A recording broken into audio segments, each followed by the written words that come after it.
আচ্ছা, এখানে হচ্ছে আরেকটা টপিক মাল্টিপল সিকোয়েন্সের গ্রিডি অ্যাপ্রোচ। তো কয়েকটা সিকোয়েন্স এখানে দেয়া থাকবে, সেখান থেকে আমাদেরকে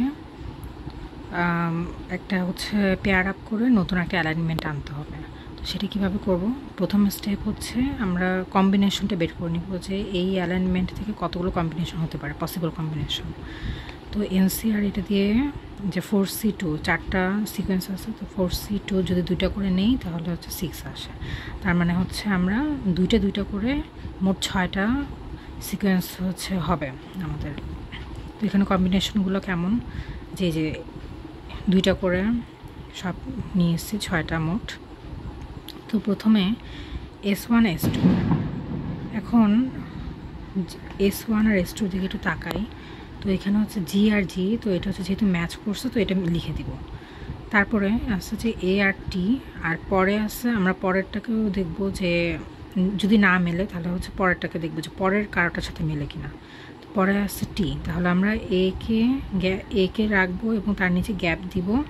আর যেহেতু টি আছে তাহলে এই টিটাকে এই পাশে সরাই দিব, তাহলে এই টি এর সাথে ওই টিটা ম্যাচ করবে। যেরকমই যে এখানে আমি হচ্ছে এর নিচে গ্যাপ রাখছি, আর গ্যাপ রাখার কারণে এইটিটা পাশে সরে গেছে, তাহলে এইটি এর নিচে চলে আসছে, তাহলে এটা একটা ম্যাচ চলে আসলো।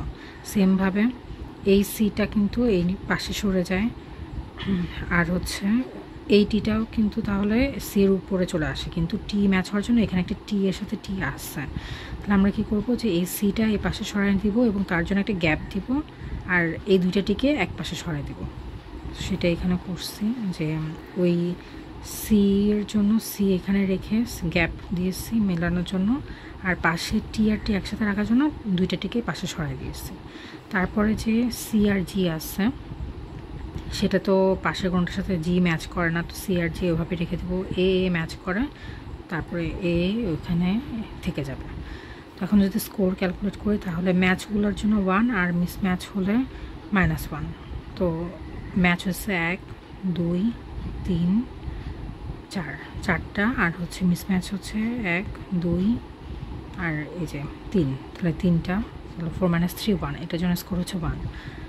সেমভাবে এইটার জন্য যদি দেখি তাহলে সিকোয়েন্স 2 আর 3, তো জি আর জি ম্যাচ করছে, তাহলে লিখে দিব। তারপর টি আর এ এটা ম্যাচ করে না, এখন পাশের কোনটার সাথে কি ম্যাচ করে না, ম্যাচ করে না, তাহলে এইভাবেই রেখে দিব। আচ্ছা, টি এখানে হচ্ছে এইভাবে ম্যাচ করে, টি এর সাথে এই কর্নারের টি ম্যাচ করে, তাহলে আমরা কি করব, এই টিটাকে পাশে সরাই দিব আর এর উপরে গ্যাপ রাখবো। তো এখানে হচ্ছে এর উপর গ্যাপ রাখছি আর ওই টিটাকে পাশে সরাই দিয়ে এই যে টি এর নিচে টি আসছে, ম্যাচ হচ্ছে। তারপরে দেখব সি এর সাথে এই পাশে যে এটা ছিল ওইটা তো হচ্ছে উপরের গ্যাপ ছিল, তারপর টি এর সাথে টি ম্যাচ হয়েছে। এখন পাশে সি আর এখানে হচ্ছে কর্নারে এ আসছে, এই সিটাকে এই পাশে সরাই দিব এবং তাহলে কি হবে, এই টিটা এই পাশে সরে গেলে টি এর সাথে টি ম্যাচ হবে, তাহলে পরের টির সাথে টি ম্যাচ করার জন্য এই সিটাকে পাশে সরাই দিব। তো এই যে পাশে সরাই দিচ্ছি এই সিটাকে এর সাথে, আর এই যে টি ম্যাচ করছে। তারপরে জি আর টি এটা হচ্ছে ম্যাচ করে না, পাশে কারোর সাথে ম্যাচ করে না, এই কর্নারেও ম্যাচ করে না, তাহলে হচ্ছে এটা এইভাবে থাকবে, এটা ওইভাবে থাকবে।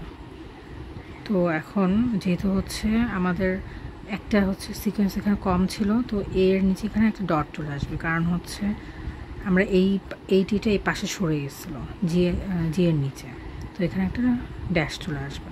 তো এটার স্কোর সেমভাবে বের করা হচ্ছে। যদি 3 আর 4 এরটা দেখি তাহলে জি ম্যাচ করছে, লিখে দিব। এখন এখানে এ আর টি ম্যাচ করে নাই, এখন দেখি পাশে কারোর সাথে ম্যাচ করে কিনা। এখানে টি আছে ম্যাচ করার জন্য, তাহলে এই টিটাকে আমি পাশে সরাই দিব আর এই ফাঁকা জায়গায় গ্যাপ দিয়ে দিব। ফাঁকা জায়গায় গ্যাপ দিয়ে দিলাম আর টিটাকে পাশে সরাই দিলাম, তো টি ম্যাচ করলো। এখন টি ম্যাচ করছে, সি এই পাশে সরে গেছে। সি যদি সরে যায় তাহলে এর যে ম্যাচটা সেটা কিন্তু ভেঙে যায়, তাহলে কি করব, সি এই পাশে সরাই দিয়ে সি এর উপর একটা গ্যাপ দিব আর এই দুইটা একে একই সাথে ডান দিকে সরাই দেবো। এই যে সি এর উপরে আমি গ্যাপ রাখছি আর এই দুইটাকে এক পাশে সরাই দিচ্ছি, তাহলে এই ম্যাচটা ঠিক আছে, ভেঙে যায় না।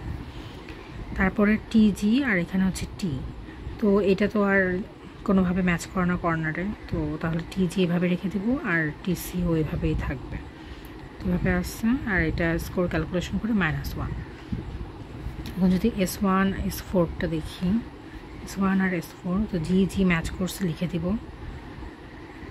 এখন হচ্ছে এ আর টি ম্যাচ করে না। এখন কর্নারে দেখি যে এই দুটার পরের কোনো ভ্যালু আছে কিনা ম্যাচ করার জন্য, হয় এ আসছে কিনা নিচে অথবা টি আসছে কিনা উপরে। হ্যাঁ, টি উপরে আসছে। তাহলে কী করবো, এটাকে এখানে রাখবো, এর নিচে একটা ড্যাশ দিয়ে টিটা এই পাশে সরাই দেবো যাতে টি এর সাথে টি ম্যাচ করে। তো সেটাই করছি। এই যে এটাকে রেখে গ্যাপ দিয়েছি এবং টি এর নিচে টি রাখছি। ওকে, যেহেতু হচ্ছে টি এর নিচে টি চলে আসছে, তারপর এখন কি করব, যে টি এই পাশে সি আছে, সি এ, আর এখানে হচ্ছে উপরে টি। তাহলে সিটাকে আমি ওই পাশে সরাই দিলে এই যে এই সি এর সাথে ম্যাচ করে, আর এই টিটার নিচে আমি গ্যাপ দিয়ে দেবো। তো সেটাই করছি, যে টি এর নিচে গ্যাপ দিয়ে দিচ্ছি আর ওই সিটাকে সরাই দিচ্ছি, সিটাকে পাশে সরাই দিয়ে সি ম্যাচ রাখছি। তারপর এখন সি এর পরে এখন এটা এই পাশে চলে আসছে, অলরেডি যেহেতু সি এর নিচে সি চলে আসছে, তাহলে এটাও এর নিচে চলে আসছে, ম্যাচ হয়ে গেছে। এই যে এখন কি থাকে, জি সি থাকে। এখন উপরে তো কেউ নাই, এরপরে কি সিকোয়েন্স মানে আর কেউ আসে নাই, তাহলে ওখানে ড্যাশ দিয়ে দেবো দুইটা। এই যে ড্যাশ দিয়ে দিচ্ছি। এবং এখানেও যদি স্কোর ক্যালকুলেট করি তাহলে 1 2 3 4, ম্যাচের জন্য 4, মিসম্যাচের জন্য 1 2 3 4, তাহলে 0 স্কোরটা। এরপর যদি সিকোয়েন্স 1 আর 3 দেখি, তো 1 আর 3-তে জি ম্যাচ করছে, ওকে লিখে দিব। এ ম্যাচ লিখে দিব, টি ম্যাচ, ঠিক আছে। টি এ ম্যাচ না, এখন দেখি আশেপাশে আছে কিনা, সি নয়, টি আছে এখানে। তাহলে কি করব, এই একে এখানে রেখে এর উপর একটা গ্যাপ দিব যাতে এই টিটাকে পাশে এনে এর সাথে ম্যাচ করানো যায়। সেটাই করছি, যে এর উপরে গ্যাপ রাখছে, টিটাকে পাশে সরাই দিয়ে এর সাথে ম্যাচ করাই দিচ্ছি। তারপর টি এর সাথে ম্যাচ হওয়ার পরে এখন হচ্ছে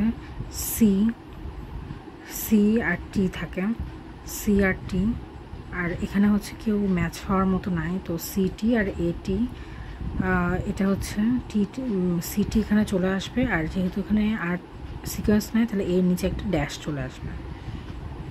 এভাবে এই স্কোরটাও ক্যালকুলেট করা হচ্ছে। এরপরে এইখানে সিকোয়েন্স 2 আর 4 এর জন্য একইভাবে করা হচ্ছে, আর এখানে স্কোর আসছে হচ্ছে 2। এই সিকোয়েন্সের জন্য যেটার স্কোর বেশি সেটা নিব আমরা, সেই পেয়ারটা নিব। তো এখানে স্কোর বেশি হচ্ছে এইটার, তো S2 আর S4, তাহলে সেটা নিব। কীভাবে লিখবো এখন, S2, 4, তাহলে সিকোয়েন্স দিয়ে যে দুইটা সিকোয়েন্সের নাম্বার সেটা এখানে লিখে দিব। তারপরে ম্যাচ যে লেটারগুলো সেটা একবার লিখব ক্যাপিটাল লেটারে।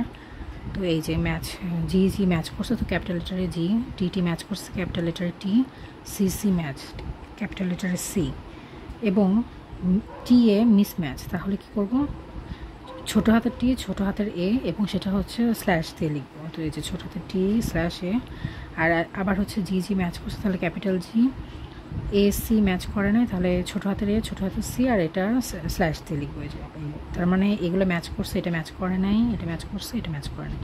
এবং ফাইনাল অ্যালাইনমেন্ট যদি লিখি তাহলে আমাদের 2 আর 4 সিকোয়েন্স তো মার্জ হয়ে গেছে, মার্জ হয়ে একটা অ্যালাইনমেন্ট চলে আসছে।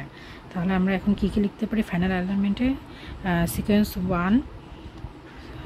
1 এখানে লিখবো, তারপর সিকোয়েন্স 3 লিখবো, এবং সিকোয়েন্স 2 4 দিয়ে যে নতুন যে সিকোয়েন্সটা পেলাম, এই অ্যালাইনমেন্টটা পেলাম, সেটা এখানে লিখে দেবো। এটাই হচ্ছে মাল্টিপল সিকোয়েন্স অ্যালাইনমেন্ট।